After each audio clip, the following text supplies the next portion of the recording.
Good evening, everybody, and welcome to St. Matthew's Episcopal Cathedral. We're very excited to have you here this evening. A little note, if you do have your cell phone, if you wouldn't mind, please turning it off or muting that would be terrific. Thank you very much. If need be, there is a restroom around the corner there. Tonight, I'm very excited to introduce to you our Bishop, the Right Reverend Paul Gordon Chandler. He's going to come up and tell us about our program this evening. Again, welcome everyone.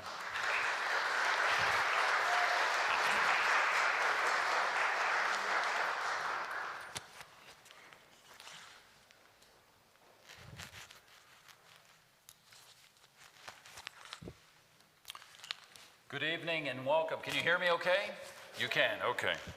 Good evening and welcome. And on behalf of the Episcopal Church in Wyoming and Caravan, I want to thank you for coming out this evening to this special event, which is actually the closing event of the Abraham Out of One mini art exhibition, which actually surrounds you in many ways here.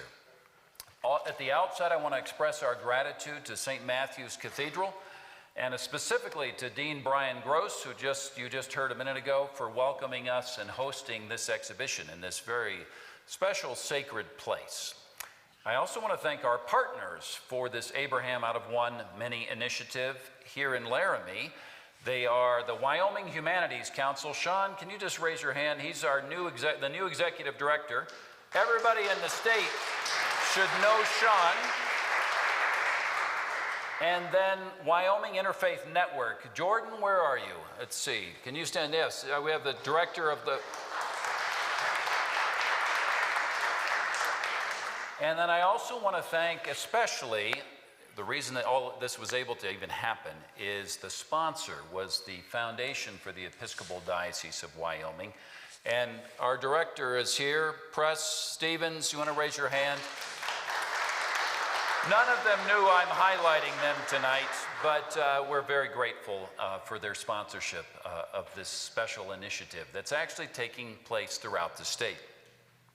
Today, with all the media hype and stereotypes and fear-mongering and certainly misrepresentations, there's no question that our world and our society is more polarized than ever, at least in terms of recent history. And like never before, all this, I think, needs to be counteracted by creative initiatives that are based on our similarities and what we all hold in common. And that's what this exhibition that you're sitting around, Abraham Out of One Mini, is all about. It is a creative demonstration of dialogue. Abraham Out of One Mini is an art exhibit that focuses on what we can learn about embracing the other and welcoming the stranger, and learning about that from that ancient figure Abraham that many of the monotheistic faiths trace their heritage and history to, shedding light on how we can actually live together more harmoniously.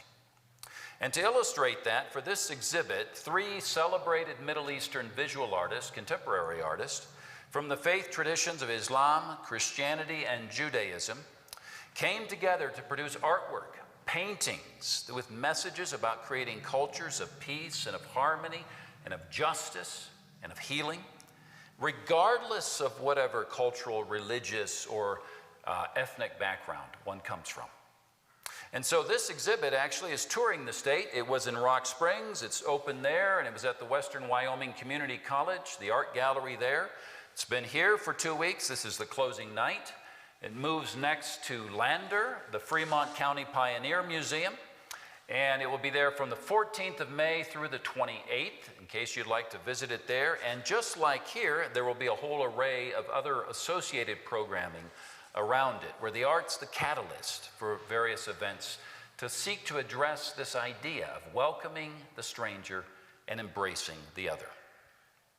One of the groups that has most successfully built bridges between those of diverse backgrounds has been the Sufis, the mystics of Islam.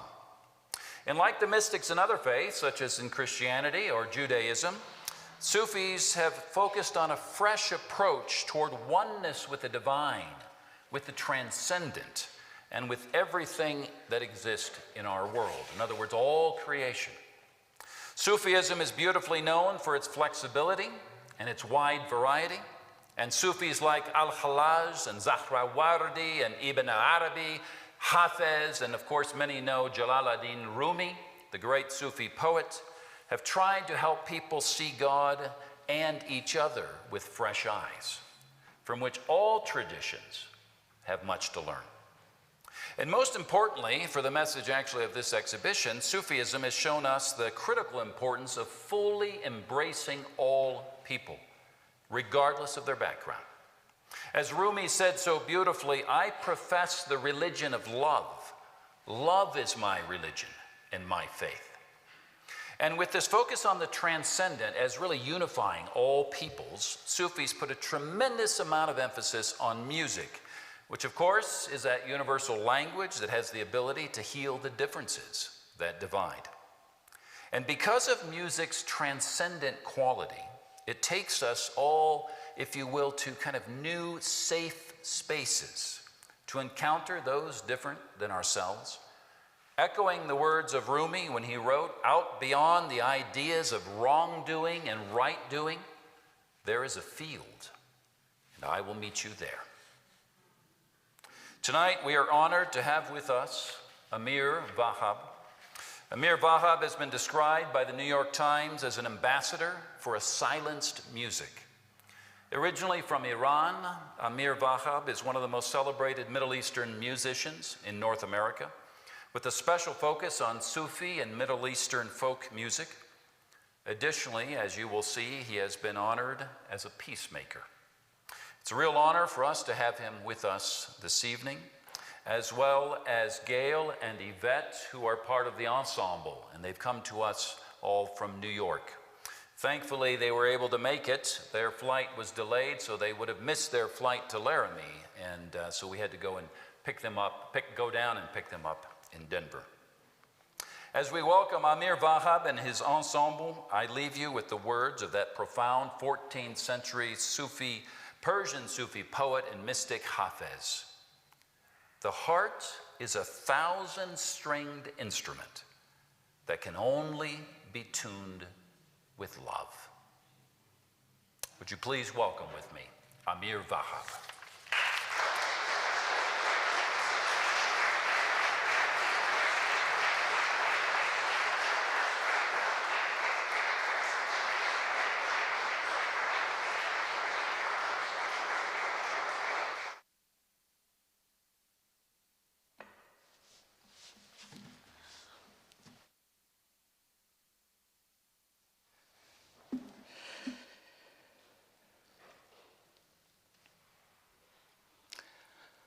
Ladies and gentlemen, welcome. It is our pleasure to spend the next hour and a half playing music and sharing some beautiful mystical poetry. Paul already has eloquently described what mysticism is, but I'm often asked to say a few words about what Sufism is. The word Sufi, which is an Arabic word, has two meanings. One is wool, and the other one is pure, filtered, and cleansed. So Sufis are simply people that are trying to cleanse, filter, purify their inner selves. And because this mysticism is based in Islam, so they are as old as the religion, 1,400 years ago. From the very beginning of Islam, you had Sufis. So for Sufis, like the rest of the mystics, you have amazing mystics in Christianity, especially early Christianity.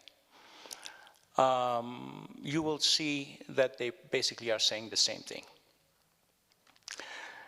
Of course, the truth is one, God is one, And that is why I especially was excited about tonight's program, because it's in the honor of Abraham, my very great-great-grandfather. As you know, for some unknown reason to me, at least, if you know, please help me out.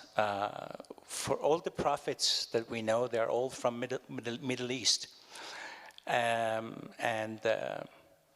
So especially Abraham was playing a very important role. We still, every time we talk about Islam or Sufism, we say it's an Abrahamic religion, which, of course, has three very important pillars: Judaism, Christianity, and Islam. So Sufis use, again, like most other mystics, music is one of the tools they use to delve within and meditate. Again, in all different religions, Abrahamic or non-Abrahamic. Even in Buddhism, Zoroastrianism, and so on, you see that they use chanting, remembrance. There are different expressions. We say zikr or zikr, which means mentioning. The direct word translates to mentioning. Mentioning who? The beloved. Who else but the beloved? And of course that, for the mystics, is no one but God. So the other expressions such as remembrance, prayers, chanting, all they are fortifying this one word, remembrance, and mentioning the beloved. Because one of human weak points is oftentimes we forget, why are we in this world? Who created us? Why are we sent here? What are we supposed to do while we are here? And where do we go after we are over with this temporary life, whether it's 120 years? This morning, interestingly, somebody sent me a video via WhatsApp showing a 112-year-old man in California. Well, it's wonderful that, you know, some of us, we get to live that long. But eventually, we all go to the eternal realm. And that is to be celebrated. It's not a bad thing. At least in New York, where I am, I've been living for the past 45 years, you know, people seem to, every time you talk about leaving this world, dying, you know, they brush it under the rug. Nobody wants to talk about death. But mystics do. And it's part of our life, actually, because the life does not end with our corporal and terrestrial body. It continues. So now that we have described what the Sufis like to do, let me start with saying what a beautiful church or cathedral this is. I always loved from my childhood places of worship in general, but especially churches and cathedrals. I don't know why. Maybe some people believe in successive lives. If that is true, then maybe in one of my past lives, or many of my past lives, I've been a Christian, because as soon as I see this, I feel at home. That's one thing I wanted to share. And the other is, well, I'm an old man. You could see that my white beard attests to that. I was born right after Noah's Ark. And when I was growing up, when I was a teenager, it was not as fashionable as now to be interfaith, and nowadays they came up with a new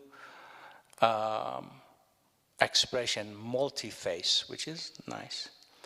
So 55 years ago was very few people that were truly interfaith, but I had the pleasure and the honor of growing that way because of the Sufi teaching that we had. And when I come to gatherings like this and I see people from different faiths and, you know, coming to unite their hearts, always feel like paradise must be like this. Because God does not differentiate, oh, you're a Jew, you're a Buddhist, you're a Hindu, you're Zoroastrian, so you can't, you know. We are all God's children, and especially, but Abrahamic are even closer. I mean, you study the three Bibles, you see that in principles, they all share. So without further ado, tonight we are going to use mainly three eminent Sufi masters who happen to be also poets. And this is how they share their knowledge, their wisdom. One is Rumi, and I'm especially happy that we are in a very Rumi place to celebrate Rumi. Sometimes we do it in a very small place. But, the other one is Hafiz. Rumi is from 13th century, Persian poet who chose to live in Turkey by the age of 11. They had no choice because the Mongols were attacking the Central Asia and the Middle East, as you know. So he was only 11. His father ran to first to Mecca, and then Iraq, and then Syria, and fourth place they landed was Turkey, but he did reside there until his last day. Then Hafiz from 14th century, the next 100 years, and also another Turkish poet whose name is Yunus. He was contemporary of Rumi, and you will hear I'm lucky because I speak Persian, and Rumi wrote over 60,000 lines of poetry in his mother tongue, Persian, so I can have access to what he really has said. And every Wednesday night, actually, we have a Rumi night online. If any of you are interested, you know, you can get in touch with any of us after the concert and concert talk. So what else can I say? Well, the good news is we have very good translations that I have went over it word by word, and we have it in English because despite the fact I know every one of you speak perfect Persian, you may still appreciate to hear it in English. So to my left we have Gail Wiggin on vocals and frame drum. She would be also reciting poetry for you, so give it up for Gail.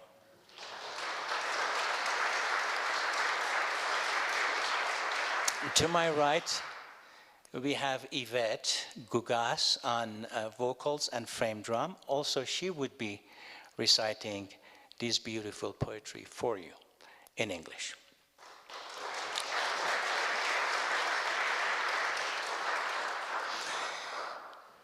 Again, because I am a senior, before I forget, I'd like to thank, of course, Paul.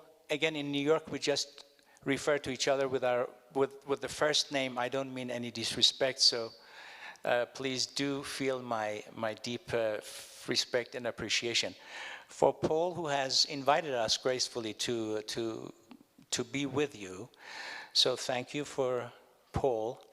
I like to also thank Bruce, who actually opened this this beautiful gathering for us.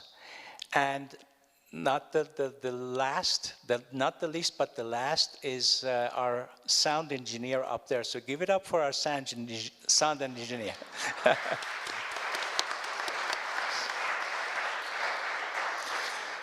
Once in a while, I will recite only a line or two in the original language. I know you may not know, but then again, you travel. It takes you back how these words sounded 810 years ago by Rumi when he was uttering this poetry.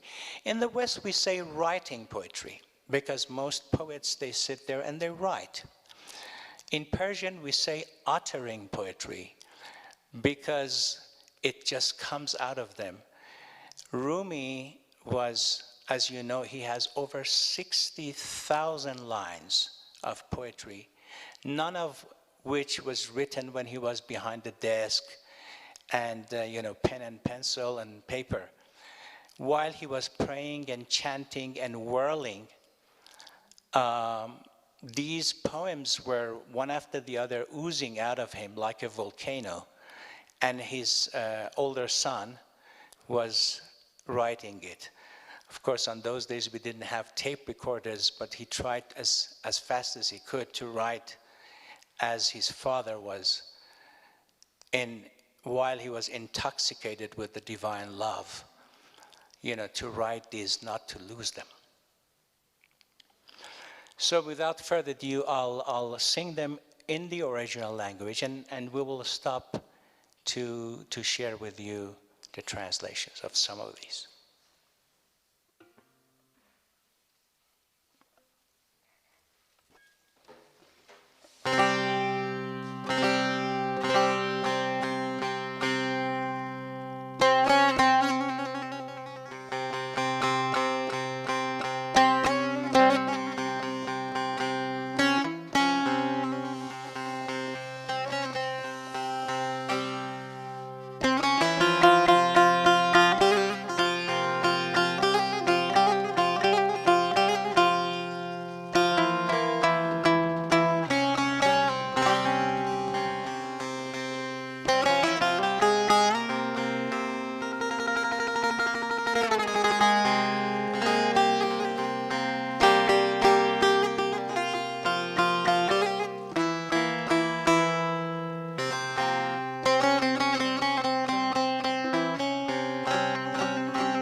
از آمدنم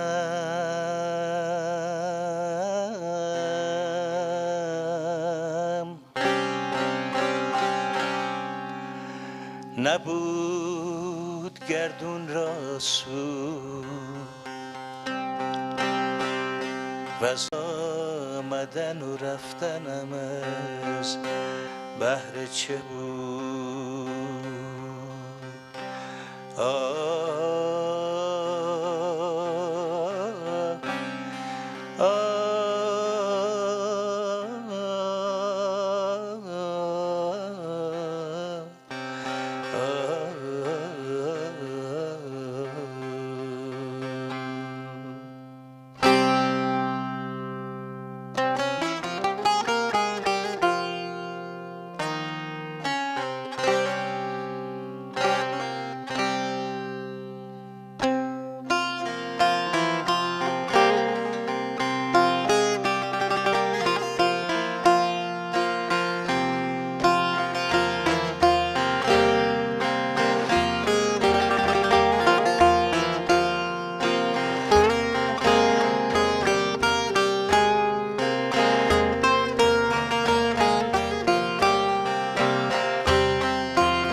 Thank you so much. How is the sound? Can you hear us fine? Great, okay. Well, all the credit goes to our friend upstairs.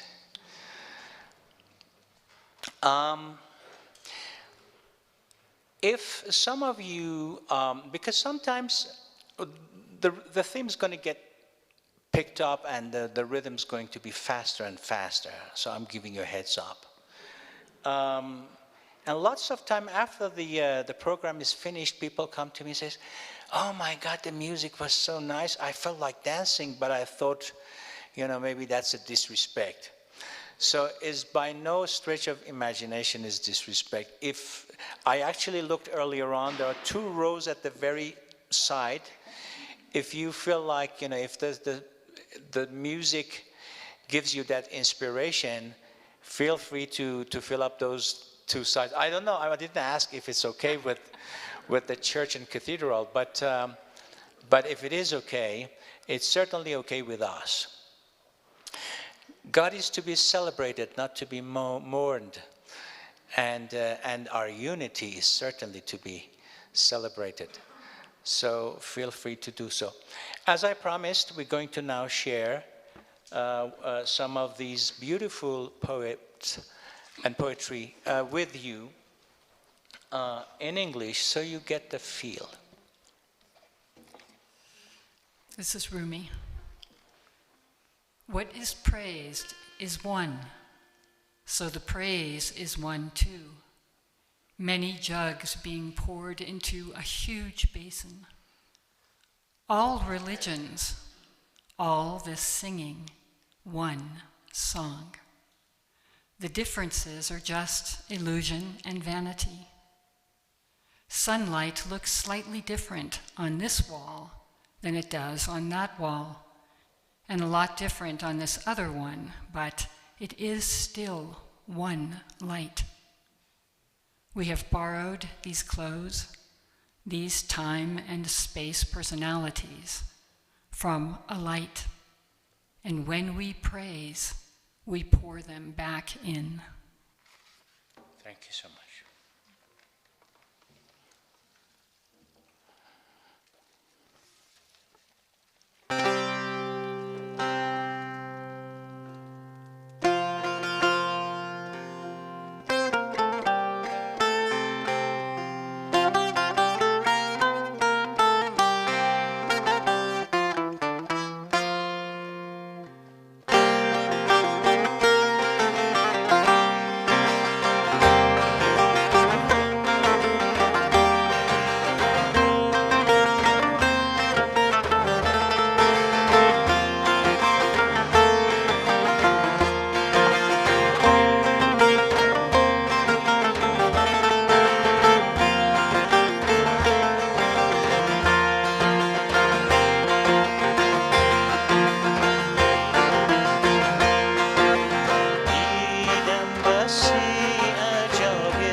Thank you so much.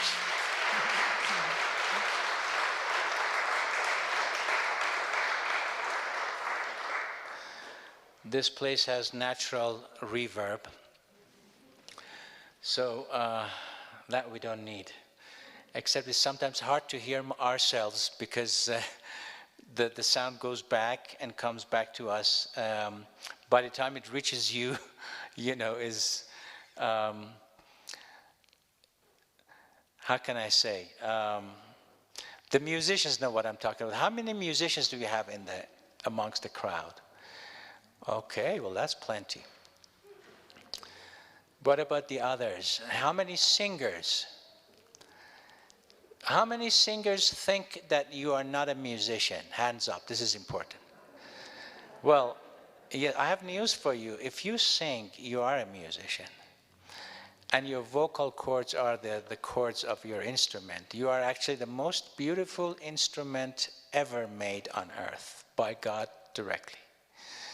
So don't underestimate singing. And the rest, of course, you play the radio, so that's not so bad.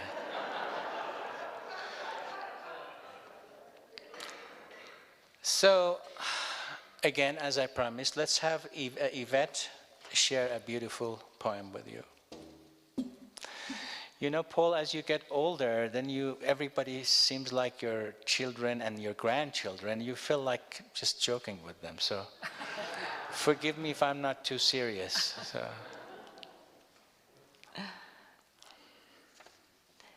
Beware of confining yourself to a particular belief and denying all else, for much good would elude you.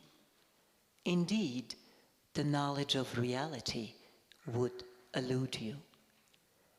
Be in yourself a matter for all forms of belief, for God is too vast and tremendous to be restricted to one belief rather than another.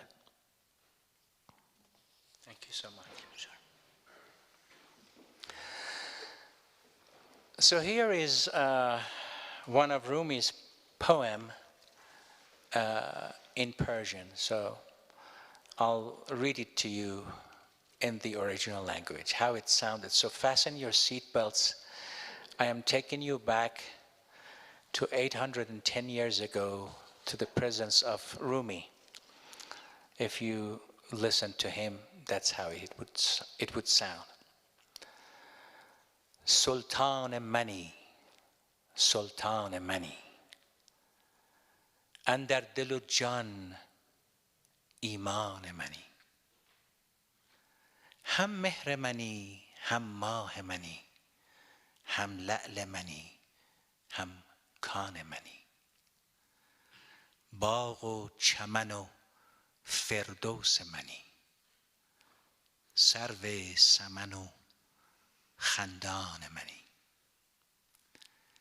در من بدمی من زنده شوم، یک جان چه بود صد جان منی. تا بنده شود جانم ز دمت، ظلمت شکن زندان منی. As you can see, Persian poetry must have the perfect meter, and every end of each line must rhyme. So, which of course makes it more difficult to write poetry, because you really have to make sure that all the syllables are equal and all the endings are rhyming. Yet you have to be able to convey the message. And the message is a very precise message. Rumi gives you a map to your final destination. That is why I'm often sad to say that if not all, majority of the translations that are out there are far from being accurate. I myself am a linguist. I studied that when I was in Paris.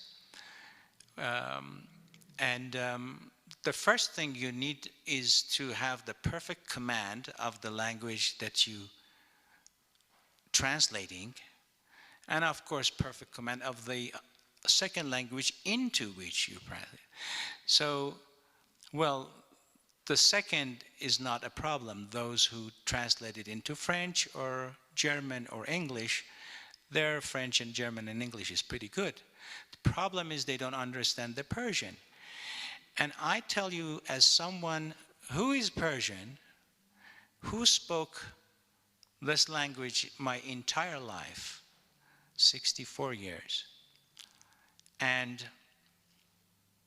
it's so hard to understand all the nuances and all the metaphors and all the Sufi expressions, etc. And then people just take it upon themselves to 1, 2, 3, just come up with some kind of translation, either at the mercy of dictionary, which does not work, or else they take the previous translations, which are not right in the first place. They just change a few words and then they print it. And because people love Rumi, and they love the message of unconditional love, as you heard earlier on, so they buy it. But a lot of stuff is missing. A lot of important points are missing. So that's another day and another conversation. We get more into the poetry at some point. So here is this, what I just recited in Persian. Now we're going to sing that for you. Sultan Mani means you are my sultan. So he refers to sometimes his master, just like the disciples of Jesus that loved him. He loved his master, but also refers to God, because you may know that in the Quran, one of God's name is Malak, which means literally king.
Thank you so much.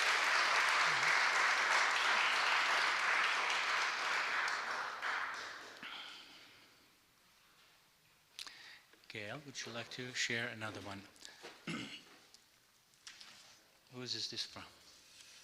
Hafiz or more? Hafiz. Okay, so this one's from Hafiz. I wish I could speak like music. I wish I could put the swaying splendor of the fields into words, so that you could hold truth against your body and dance. I am trying the best I can with this crude brush, the tongue, to cover you with light.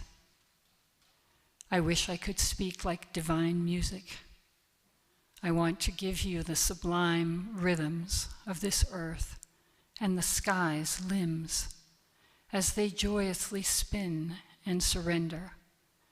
Surrender against God's luminous breath. Hafez wants you to hold me against your precious body and dance. Dance.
مزار مولا علی آن شاه مردان یک بریم به مزار مولا محمد جان مزار مولا علی آن شاه مردان مزار مولا علی آن شاه مردان یک بریم به مزار مولا محمد جان به گل لاله زار و دلبر جان یک بریم به مزار مولا محمد جان مزار مولا بیبر جان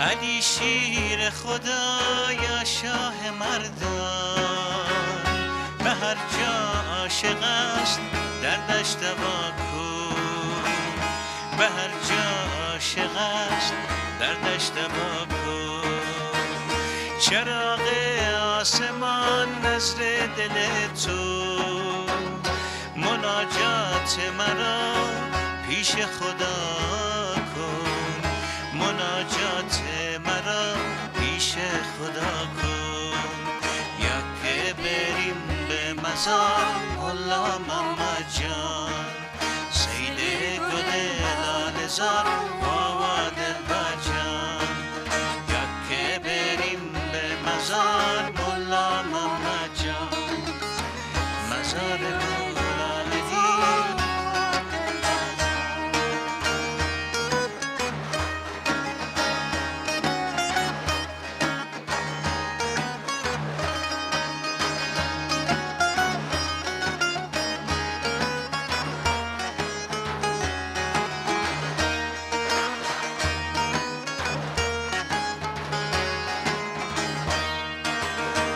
سر کوی بلند فریاد کردم علی شیر خدا رو یاد کردم علی شیر خدا رو یاد کردم علی شیر خدا یا شاه مردان دل ناشاد ما رو شاد کردم دل ناشاد ما رو شاد کردم یک بریم به مزار مولا محمد جان هده گل لاله زار و دلبر جان یک بریم به مزار مولا محمد جان هده گل لاله زار و دلبر جان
Thank you so much. I wanted to say a few words about the whirling dervish. May I borrow your frame drum?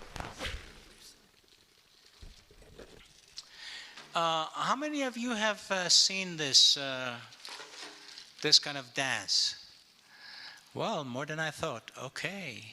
Any of you have tried to whirl? Only a couple. Okay. So this is interesting because I wanted to say a few words. First of all, when we say Sufis, just like any other groups, they are in different levels and they have different traditions to an extent, because wherever you have Muslims, you could have potentially Sufis, as it is the mystical heart of the Islam, and it is a very vast religion. You're talking about between 1.7, some say 1.8 billion people. So from Central Asia to the Middle East. Of course, there's another fallacy. Paul knows these things better than I do, I suppose, having lived in those countries. Yes, 1400 years ago, it was the motherland, as we say, was the cradle of Islam, was Saudi Arabia. And the Arabs, therefore, were the Muslims were the Arabs. Do you know that today, 1400 years later, is only 26% of the Muslims are Arabs? The rest are everything else. And so that's why, depending on their local traditions and geographic situation and whatever their religion was before that, etc., their language, their culture, their food, their dances, their dresses. So it varies. Some people think that's the only Sufi dance. Not at all. This was created and invented by Rumi. Is one of the thousands of different dances. And of course, Turkey, which is a very smart country, and as you know, one of their most important income is through Sufism. So of course they push this dance, which is beautiful, but like I say, it is one of the very many. And nonetheless, I'll explain to you, because it's beautiful, the signification of the tall hat. They usually have a black cape. If you said most of you have seen it. First, before they do this, they don't call it a dance, incidentally, they call it a practice. Usually it takes average of 10 years to really master this practice. Again, like anything else, today is commercialized, and all the dancers, they just fake this, and if you're not an expert, you would not know which is the real dance, which is just a copy. It just reminds me of the diamond. You have the real diamond and you have zirconia, that is an imitation of diamond. What is very interesting is a zirconia, which is a fake diamond, cost 50 cents. 50 cents, that's all. Look at the difference. They make them so good now in China and other countries that sometimes really even an expert jeweler cannot tell. Now they have created these devices. If it rings, that means is fake, and if it's otherwise, the naked eye cannot tell the difference. So same thing. There is all these parallel paths and parallel everything, because we are into an era that so much commercialized, and Sufism and Sufi dances are no exception to this rule. I mean, I come from that region, from that tradition. I speak the language, from the religion. But if you're not from all of these above, so it's very hard to know. So we talked earlier on about the different stages of spiritual life.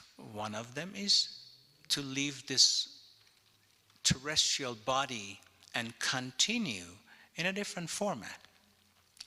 The tall hat represents actually your tombstone. So first they take this black cape out, they fold it with respect, they kiss it, they put it aside. That represents the density of this world. So when they come out of that black cape, means they have left the world with its density behind. And then they dressed head to toe in white. That represents the shroud with which you're wrapped before you're put into the grave. And again, finally, the tall hat, which represents. Now the whirling, thank you, Gail, for. So the whirling, you have the right hand facing upwards towards the celestials, heavens, God, divinity, with the gesture and intention of begging that one unique God of Abraham that we all believe in, to give you the divine attributes: love, knowledge, wisdom, forgiveness, generosity, etc., etc. And you become the mediator of these divine attributes. And with the left hand facing downwards, you give to the earth and its elements: mineral, vegetal, animal, human. And by turning and whirling and spinning, you spread this divine attributes and the divine energy to all the beings around you. So that's what this beautiful dance, one of many, represents. In my humble opinion, the highest form of Sufi dance is the one that you don't even know what you're doing. You lose yourself so much into that divine love, and you become so intoxicated with that joy and that energy that comes from above that you don't know yourself anymore. To worry about the angles of the wrist, and am I turning good? Is my left hand good? Is my right foot doing the rotation the way it should be? Because there is actually a rotation around you, and then there is rotation imitating the planets and the stars and the sun. That's why you have actually a mentor there that actually oversees all the movements, which is very good. It's imitating the galaxy, etc. But like I say, I've been to many different traditions of Sufis, and the one that I like the most is there is no rules and regulations. You just express. Each one has a different way of expressing. What is important is your intention. There is a verse in the Quran that says, Al-a'malu bin-niyat. It's the intention that counts, more important than the action.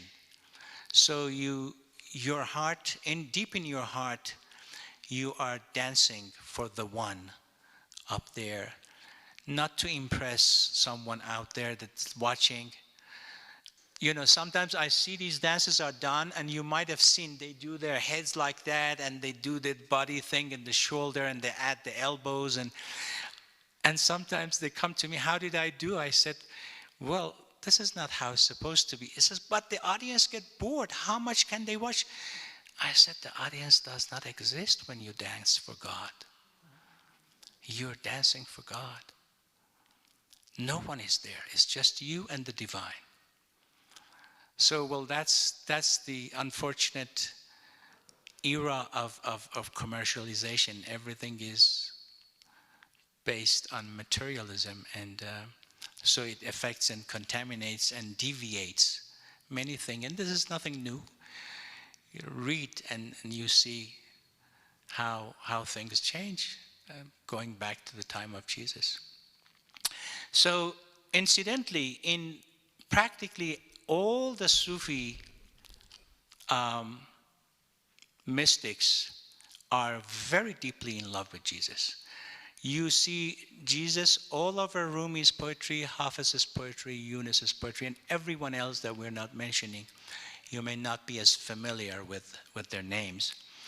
Not only an average Muslim believe in Jesus, he's mentioned so many times in the Quran, and his miraculous conception through Virgin Mary, who incidentally Mary is considered a saint in Islam, is all mentioned there. So even an average Muslim believe in him as a very high rank. 5, you see, you have between all the 3 Bibles, you have just less than 100 names of prophets, which we pretty much share. But 5 of them are considered the greatest. They call them ulul azm.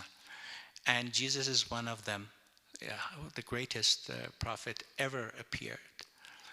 But that's average Muslim. Now the Sufis go further, and especially on 8th century, you had some Sufis that said, well, according to the Quran itself, do we have any Muslims here? Okay, yeah, so they were saying, according to the Quran, Jesus is the highest rank prophet ever. And that was Sultan Suleiman's time in Turkey, which was right after Rumi. So they said this is blasphemy, and we give you a chance. You can't say that Jesus is the highest ever. So as a Muslim, you're not supposed to say that. Of course, this is the fanatic Muslim. And we give you a chance. Just say, you take it back, and you're ready to go home. This is Turkey, 8th century. Look it up. Not one of them agreed. They said, we are happy for our heads to be beheaded if that's what you're going to do to us, to the government. This was the king and the sultan of the time. So they all were martyred. And they were Muslim. They said, we are Muslims, but we are not going to back off from saying that Jesus is the highest creation ever. So, and I tell you, I know most of you expect songs from me. I'll share another story with you. When I was 18, I left home and I went to London, and I lived in London for 3 years. And I went to a Christian school. It's called Abbey School. And we had, every Sunday, of course, we had the service, and we had Bible studies and all that. And because I was interfaith, I used to share my feeling about Jesus and my knowledge, what I have learned. And so people would come to me after the talk and say, well, that's beautiful. When did you become Christian? I said, well, I'm Christian and Jew and Muslim all at the same time. So then they would tap me on the, pat me on the back and say, I see you haven't quite met the Lord. And they said, well, Jesus is the only way, so you have to accept Jesus, or as the only way, forget about the others, or else you don't come to Father except, Jesus says, I am the way and the truth, and no one comes to Father except through me. So as much as I loved him, loves Jesus, but I said to them, well, there are a lot of deformation in the New Testament and the Old Testament.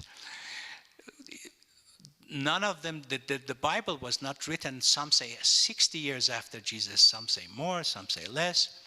And this is the recollection of the disciples. And some of them were not even directly the disciples of Jesus. So then later on they start writing, and then that becomes the Bible, etc. So if I'm not mistaken, by 5th century, you had over 500 different versions of Bible. So the popes of the time came and said, well, let's reduce this to the books we have today. So I said, yeah, this must be one of those deformations. Jesus couldn't have possibly said that this is the only way. What about the Africans? What about the Australians? What about the Aborigines? What about, all these people, some of them in Amazon jungles who never heard about Jesus. So everybody's going to go to hell? That can't be true. So summer comes, and I go back to Iran to visit my parents, like all the students. By that time I was 19 years old. And I go and see my spiritual mentor, and he says, oh, Amir, how are you doing? Well, what's going on in England?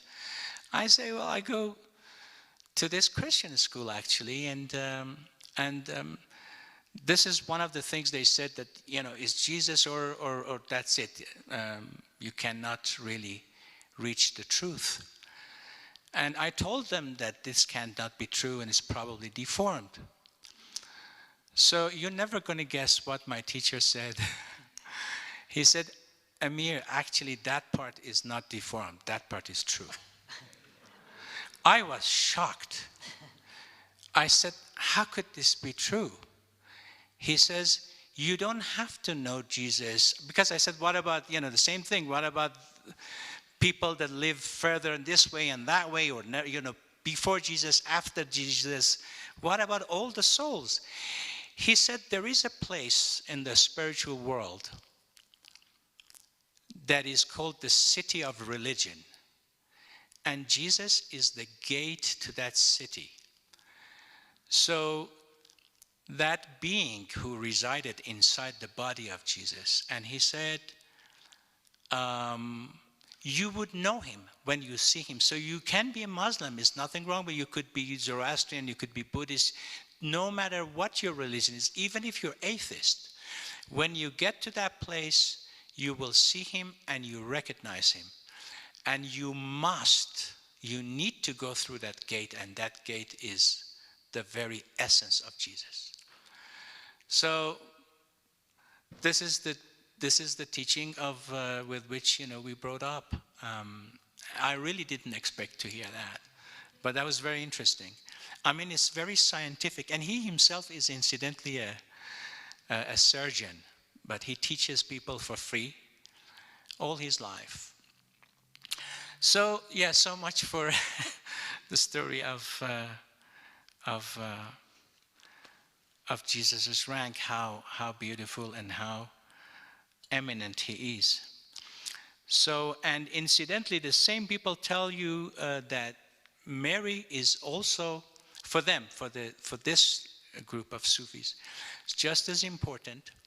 Is just physically and bodily at that time was not customary to have 2,000 years ago a women prophet. But the rank of Mary is no less. She was just given a different mission. They're all up there extremely close to God. And they all have so much to say, and God loves them so much. It's good to use them and as a mediator, and that's why all the Sufis, when they mention Mary, they mention Jesus and the rest of the saints and prophets. So whose turn is it to read a poem? Okay, Yvette.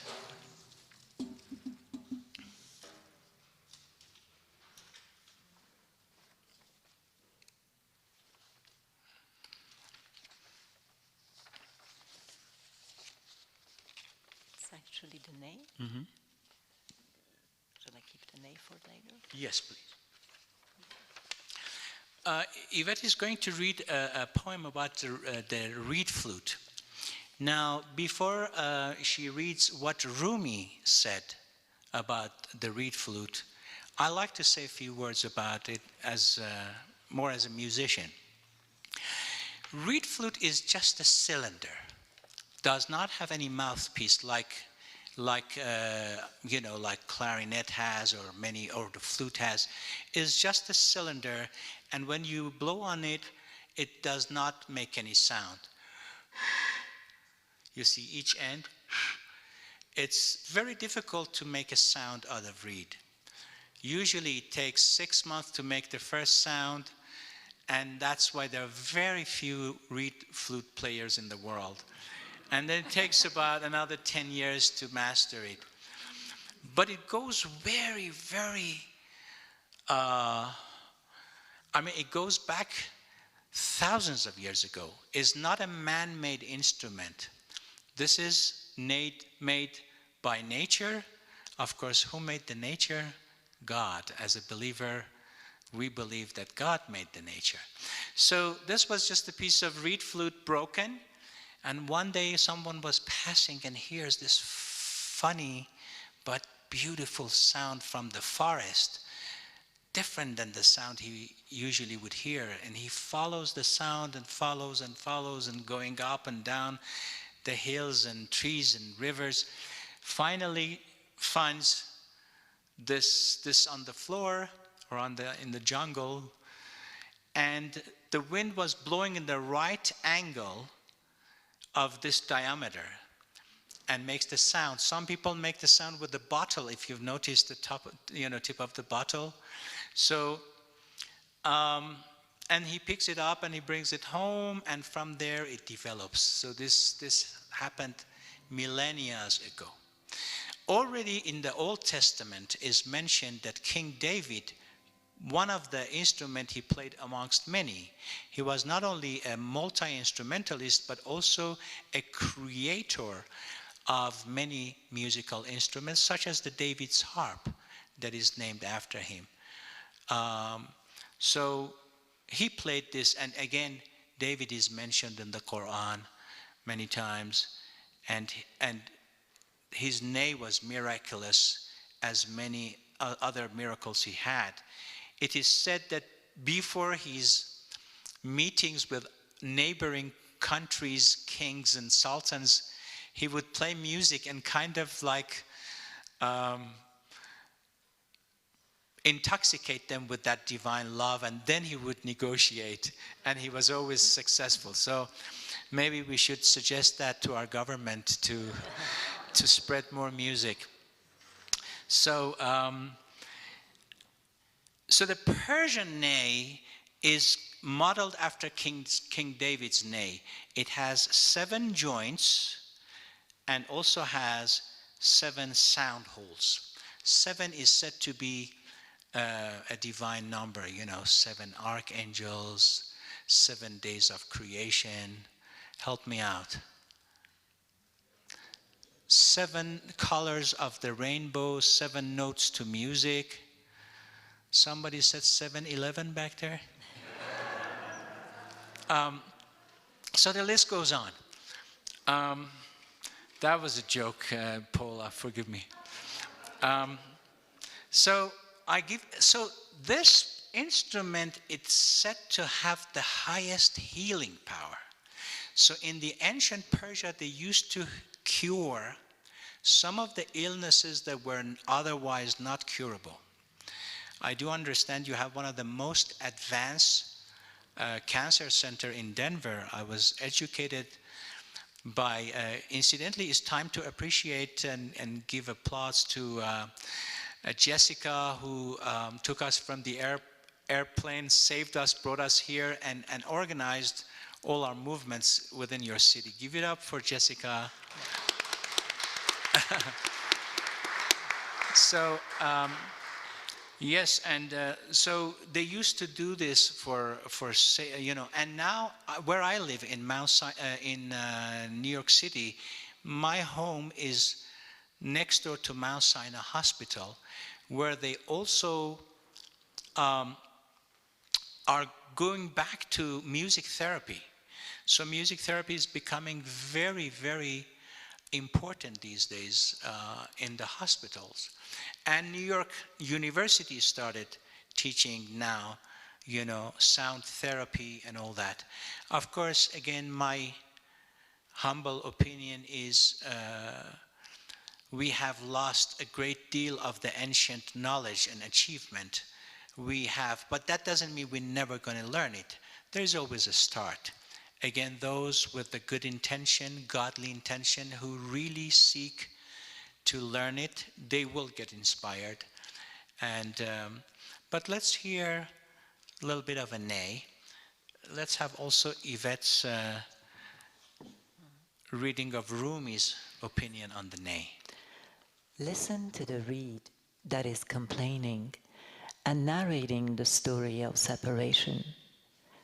Ever since they have plucked me from the reedland, my laments have driven men and women to deep sorrow. I want someone with a heart pierced by abandonment, so that I may tell him about the pain of my longing. He who falls aloof from his origin seeks an opportunity to find it again. I am mournful in all sorts of company, and am sought by the happy as well as by the unhappy. Everyone becomes friends with me according to his faculty of perception, and many do not seek my inner secret. My secret is not distant from my cries, but physical eyes and ears do not possess the light to see it. In fact, the body from the spirit and the spirit from the body are not concealed, yet not too many are allowed to see it. The sound of the nay is fire. It is not the ordinary wind. But he who does not have this fire, may he become non-existent. It is the fire of divine love that has entered the nay. It is the yearning for love that has brought the wine into action. The nay is friends with anyone who has been deserted, and its musical divisions have torn off veils too. Who has seen an antidote as well as a poison like the nay? Who has seen a sympathizing and longing a lover like the nay? Thank you so much. So, for the interest of time, as we came to end of our time, we're going to end with the nay. So let's delve within and try to heal our inner selves with the sound of nay.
Thank you so much.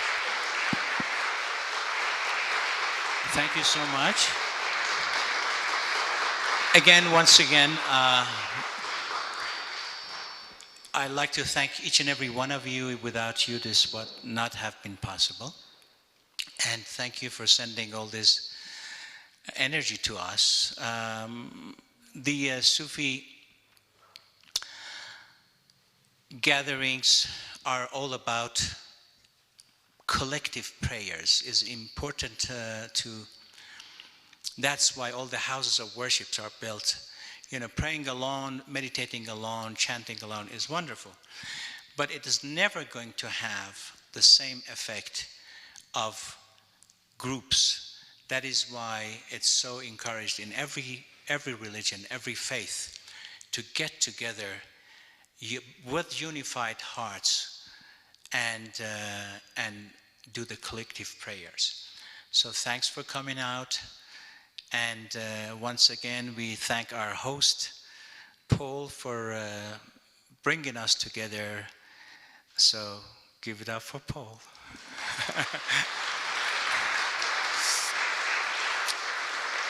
God bless you. Hopefully we see you again. We were here actually 5 years ago. Some of you might have seen us. We did actually a tour. We did a university and then a church. Paul knows all the details, but coming back here was a very good experience. Gail was with us when we were here 5 years ago. You have a beautiful town, and we love your place, your home.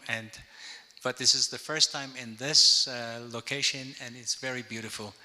God bless you all. Till next time.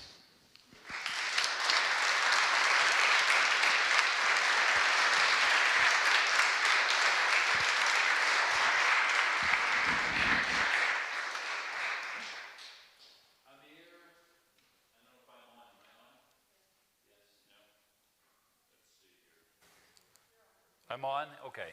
Amir and Gail and Yvette, thank you so very much for blessing us this evening, not just with the music, but with the words, allowing us and reminding us to enter into that deeper dimension. So thank you. On behalf of all of us, we're most grateful.